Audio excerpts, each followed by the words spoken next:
Mary Lou McDonald, there's really only one place we can start today. Suella Braverman, your instant reaction to the comparisons she made in the Times?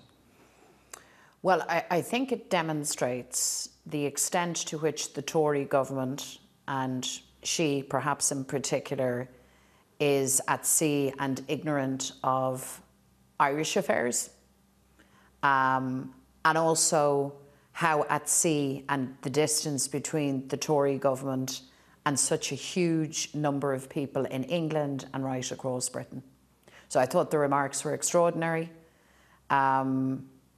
They were, to say the least, unhelpful, in as much as, in the end, they are a distraction from a situation that could not be more serious. And I think it would suit her better, and the government better, to join with others and call for a ceasefire. A distraction for what purpose, though? What would you think her end game is? I don't know, is the honest answer, but it strikes me that the government in London is really at this stage a bit of a past master at gratuitous insult. If the idea is simply to create division or to arouse controversy or to seek attention, well, then she has achieved those objectives. Just this week we heard a former Israeli government minister telling Palestinians they could go to the desert or go to Ireland.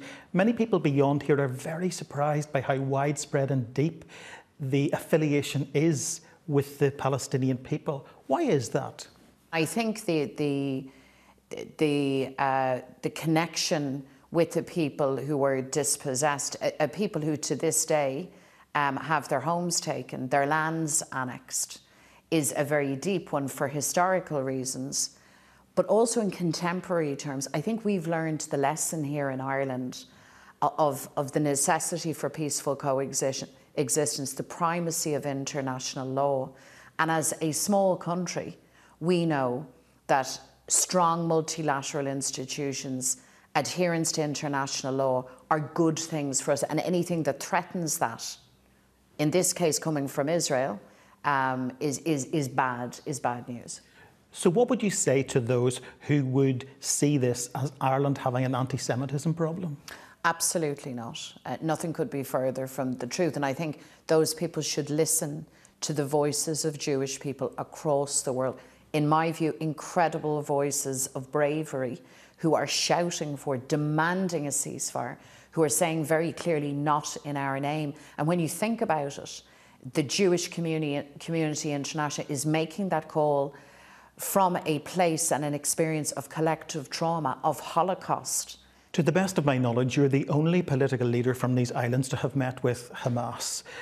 But it was a departure from the norm when you condemned the attack on Israel. At the same time, you're calling for a ceasefire.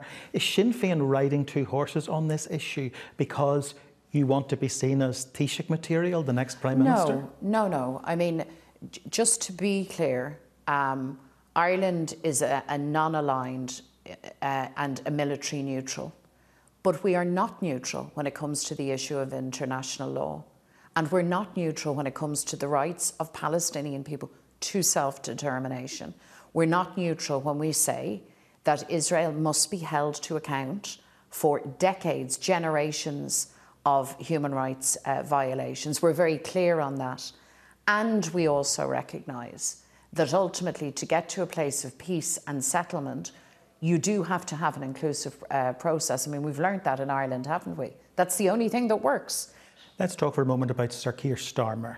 He says it's not time for a ceasefire. He says it's not time for a referendum on Irish unity. He's not Jeremy Corbyn, is he? And yet he could be the next UK Prime Minister and you could be the next Irish Prime Minister. He could be, and he's wrong on both of these questions. Certainly in respect of a ceasefire is right and necessary and urgent at this point.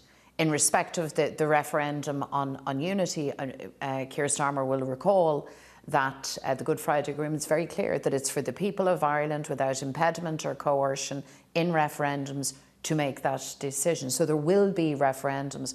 It's a question of timing. And I think it's important that the British government, a British government actually sets out how, in their mind, the timing might be judged. What's the tipping point for them? If you are the next Taoiseach, the next Irish Prime Minister, would you form a government with Fianna Fáil?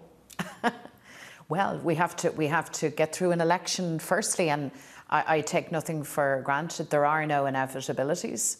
But I do know that we have a chance for the first time to have a government without Fianna Fáil or Fine Gael. Now, that's not a yes or a no, is it a maybe? It is a reassertion of my preference. My preference is for that government of change without Fianna Fáil or Fine Gael. But I also know that to form a government, the numbers have to add up. Just one final question. There is still no power-sharing government in Northern Ireland. And for a very long time, it's felt like Sinn Fein is saying to the DUP, you voted for Brexit, this is the consequence of Brexit. When do we move beyond that? Is there anything you can offer to the DUP to try and bring them back into the devolved government and see Michelle O'Neill installed as First Minister? Well, look, we are beyond a lot, not all, of the Brexit dynamic. I mean, Brexit was for keeps. Brexit was ill-judged, ill-considered, and it had very negative consequences. So I've said it. That's it. That's now done. And if I could offer the DUP one thing, we offer this, a prospect of working together collectively, constructively to get the job done. And I can only hope that Jeffrey Donaldson and the DUP grab that opportunity with both hands, albeit 18 months later after the event, and come and let's get the work done. That's the challenge for them. Mary Lou McDonald, thank you very much. Thank you.